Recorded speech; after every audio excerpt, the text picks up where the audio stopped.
Lecture 6 में ये करेंगे।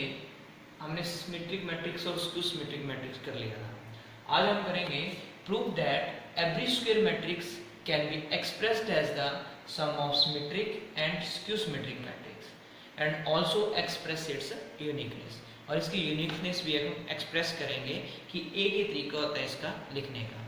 तो कैसे करेंगे हम किसी भी स्क्वायर मैट्रिक्स को, कैसे हम sum of symmetric and skew symmetric में लिख सकते हैं।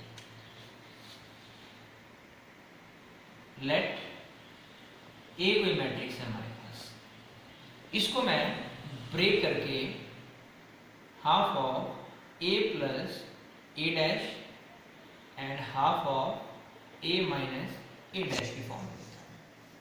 इसको ऐड करूंगा तो टोटल ये इसी के बराबर है, half A plus half A dash plus half A minus half A dash.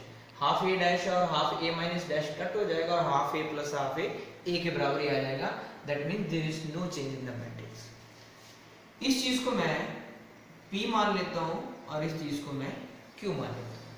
First thing becomes P and second thing becomes Q। अब चेक करता हूं P डैश, इसका ट्रांसपोज निकालता हूं तो आपको पता है कांस्टेंट पे ट्रांसपोज को कोई फर्क नहीं पड़ता, वो एज इट इज रहा। A प्लस ए डैश का ट्रांसपोज। अब जब इस ट्रांसपोज को ब्रैकेट के अंदर लाएंगे तो ये क्या बनेगा, ए ट्रांसपोज और ए ट्रांसपोज 2 टाइम्स। अब किसी भी मैट्रिक्स का जब ट्रांसपोज 2 टाइम्स आता है तो वो ओरिजिनल मैट्रिक्स बन जाती है।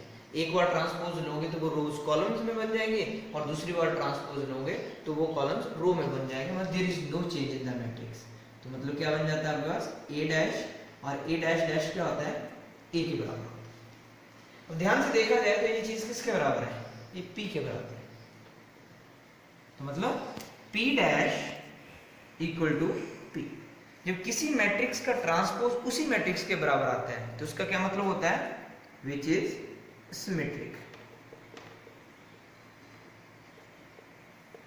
मतलब जो हमने इस मैट्रिक्स ए मैट्रिक्स को 2 पार्ट्स में लिखा है तो उसका जो फर्स्ट पार्ट P था वो सिमेट्रिक आ गया। इसी तरह से हम सेकंड पार्ट करते हैं, इसका Q डैश निकालते हैं, half of A minus A dash और इसका ट्रांसपोज। फिर वही चीज, कांस्टेंट पे कोई फर्क नहीं पड़ा, ए माइनस ए डैश और इसका ट्रांसपोज। अब इस ट्रांसपोज को अंदर लाएंगे डैश को तो क्या होगा, ए डैश और ए डैश का डैश में ट्रांसपोज 2 टाइम्स। जब किसी मैट्रिक्स का ट्रांसपोज आता है that becomes its original matrix A. अब यहां से अगर मैं माइनस कॉमन ले लूं तो बाहर आएगा माइनस और जो पॉजिटिव टर्म है वो नेगेटिव हो जाएगी और जो नेगेटिव है वो पॉजिटिव हो जाएगी। अब ध्यान से देखो तो ये चीज किसके बराबर आ रही है, माइनस को छोड़ दो तो Q के बराबर है ये चीज। इसका मतलब क्या हो गया, Q dash is equal to minus Q। तो कभी भी किसी मैट्रिक्स का ट्रांसपोज उसके नेगेटिव के बराबर है, जो हम लास्ट लेक्चर में पढ़ चुके हैं, तो that becomes the skew symmetric matrix. तो मतलब which is skew symmetric। तो ये स्क्यू सिमेट्रिक मैट्रिक्स है, ये सिमेट्रिक है, ये स्क्यू सिमेट्रिक है। तो हम किसी भी मैट्रिक्स को, कोई भी मैट्रिक्स, ये स्क्वायर मैट्रिक्स है, इसको हम sum of P plus Q की फॉर्म में लिख सकते हैं। तो sum of symmetric and skew symmetric की फॉर्म में हम लिख सकते हैं। अब इसके आगे हम इसकी यूनिकनेस प्रूव करेंगे कि ये यूनिक ही होता है, P वही होता है और Q भी वही रहता है, चाहे आप जो मर्जी मैट्रिक्स में सम ऑफ 2 मैट्रिक्स में इसको लिख सकते हैं, सिमेट्रिक और स्क्यू सिमेट्रिक में। तो आगे हम देखेंगे एक्सप्रेस इट्स यूनिक। यूनिकनेस के लिए यूनिकनेस ऑफ द मैट्रिक्स के लिए क्या करना है आपने, मैट्रिक्स यूनिक है या नहीं। तो इसके लिए क्या करेंगे आप, लेट करेंगे हम ए मैट्रिक्स को कुछ और मान लेता हूं, R प्लस एस माना अलग से, where R is symmetric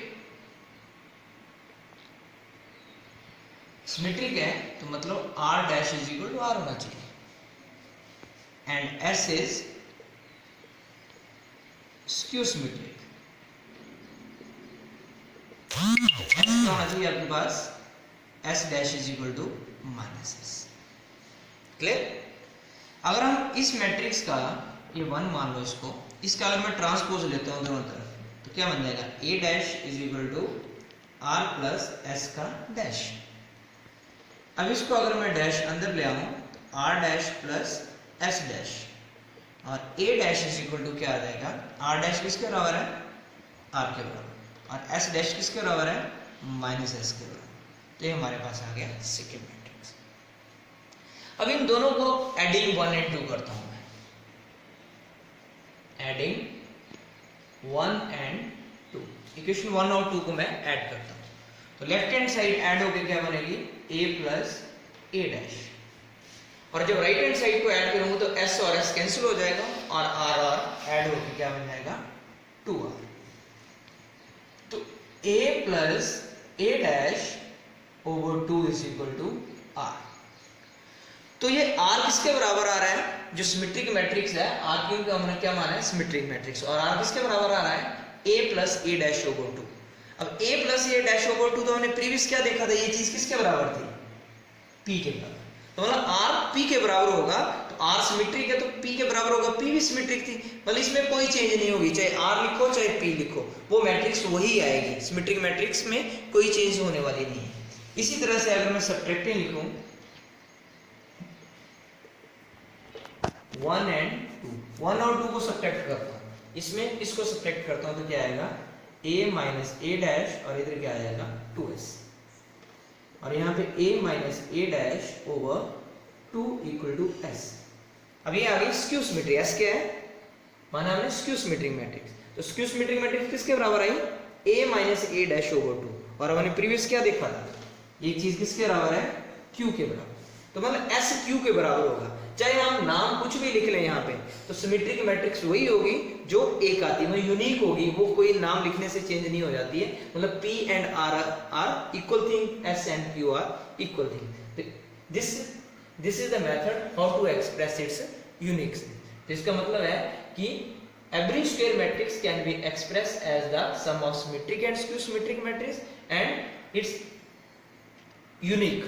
ये यूनिक होगी, इसमें कोई और तरीका नहीं है लिखने का, इट्स अ यूनिक मैट्रिक्स। एक एग्जांपल से आप इसको एक्सप्रेस करेंगे, किस तरह से किसी मैट्रिक्स को एक्सप्रेस किया जाता है sum of symmetric and skew symmetric matrix में।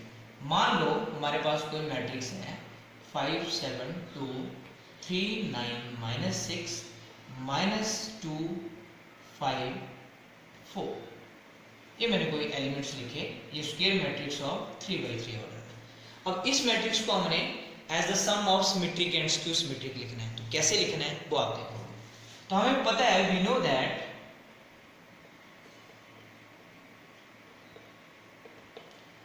ए को अगर उस फॉर्म में लिखें तो कैसे लिखा जाता है, a plus A dash half of a minus A dash. अगर किसी भी स्क्वायर मैट्रिक्स को sum of symmetric and skew symmetric में लिखा जाए तो ऐसे लिखते हैं। तो हमें क्या चीज की जरूरत पड़ेगी, a डैश, मतलब ट्रांसपोज ऑफ द मैट्रिक्स की। तो ट्रांसपोज ऑफ द मैट्रिक्स क्या होगा आपके पास, ये फर्स्ट रो है 5 7 2, तो फर्स्ट कॉलम बन गया। सेकंड रो है 3 9 -6, तो सेकंड कॉलम बन गया। थर्ड रो है -2 5 4, तो ये थर्ड कॉलम बन गया, सेम ऑर्डर है 3/3 ऑर्डर। अब हम यहां से a प्लस ए डैश निकालेंगे, a प्लस ए डैश निकालेंगे। तो क्या हमारे पास a प्लस ए डैश क्या होगा, इन दोनों को ऐड करेंगे 5 3 -2 7 9 5 2 -6 4 प्लस इसका ट्रांसपोज ऐड करेंगे 5 3 -2 7 9 5 2 -6 एंड 4। अब दोनों को ऐड करेंगे तो हमारे पास क्या आएगा, a प्लस ए डैश कितना आएगा 5 5 10 7 3 10 2 -2 0 3 plus 7 10 9 plus 9 18 -6 plus 5 -1 -2 plus 2 0 5 -6 -1 and 4 plus 4 8। तो ये आ गया a प्लस ए डैश।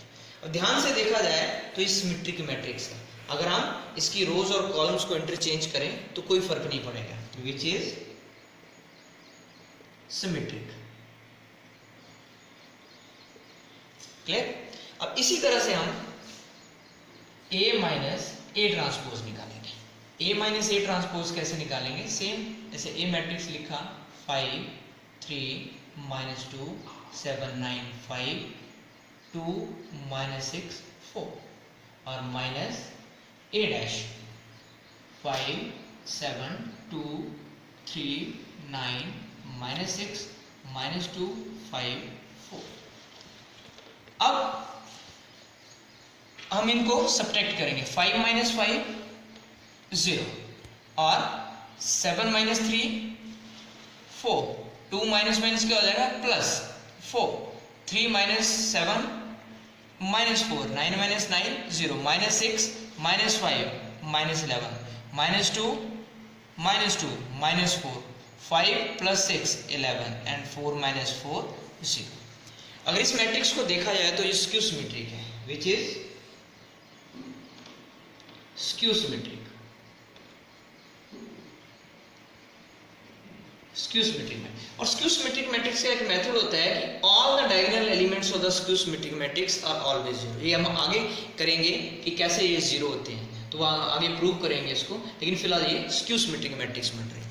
अब जो मैट्रिक्स हमें दी हुई थी ए वाली मैट्रिक्स, इसको कैसे लिखा हमने? Sum of symmetric and skew symmetric matrix की फॉर्म में 7 9 5 2 माइनस 6 4, ये मैट्रिक्स दी। अब इसको सम ऑफ मैट्रिक्स में कैसे लिखा है? Half of this thing. तो हाफ पता है आपको क्या है? हाफ लगा देना है और a प्लस ए डैश निकाला आपने, तो क्या लिखा आपने? Half of 10 10 0 10 18 minus 1 0 minus 1 8 and plus half of a minus A dash, और a माइनस ए डैश भी हमने निकाला है, that is 0 4 4 minus 4 0 minus 11 minus 4 11 0।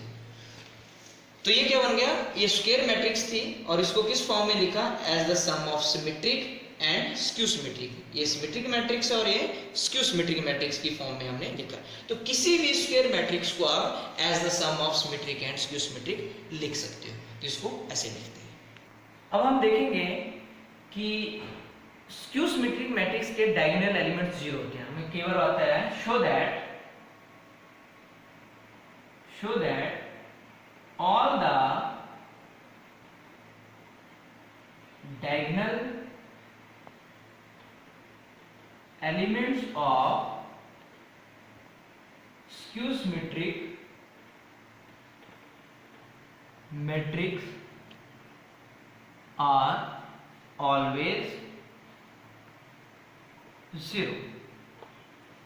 अब हम ये बताएंगे कि कोई भी स्क्यू सिमेट्रिक मैट्रिक्स हो उसके डायगोनल एलिमेंट्स हमेशा जीरो होते हैं। तो कैसे करेंगे हम इसको? हम करते हैं लेट ए हमारे पास कोई मैट्रिक्स है और जिसके एलिमेंट्स क्या हैं? ए आई जे। ठीक है, let I represent the row and J represent the column. अगर हम इसका ट्रांसपोज लें, ट्रांसपोज में क्या होता है?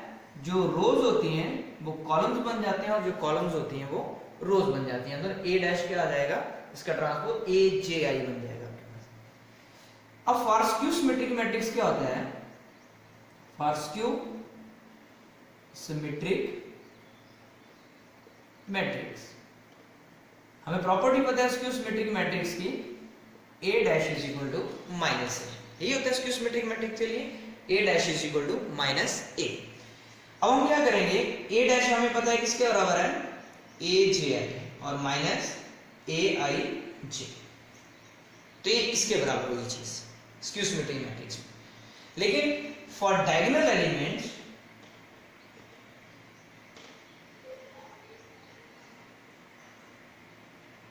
डायगोनल एलिमेंट्स में हमेशा क्या होता है?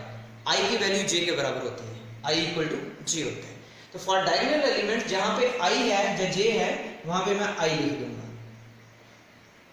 तो क्या बन गया ये? ए आई आई डायगोनल एलिमेंट्स के लिए ए आई एक तरफ ले आओ दोनों को, क्योंकि ये माइनस है, इधर आके क्या बन गया 2ai इक्वल टू 0। तो ये क्या बन गया aii इक्वल टू 0। तो ये क्या शो कर रहा है, दिस शोज कि जब रोज और कॉलम्स इक्वल होती है, जैसे first row first column, second row second column, third row third column diagonal elements में, तो वो हमेशा क्या होंगे 0 होंगे। तो ये क्या शो कर रहा है कि diagonal elements of the skew symmetric matrix are always 0, हमेशा 0 होता है। तो इस तरह से आप इसको प्रूव करते हैं।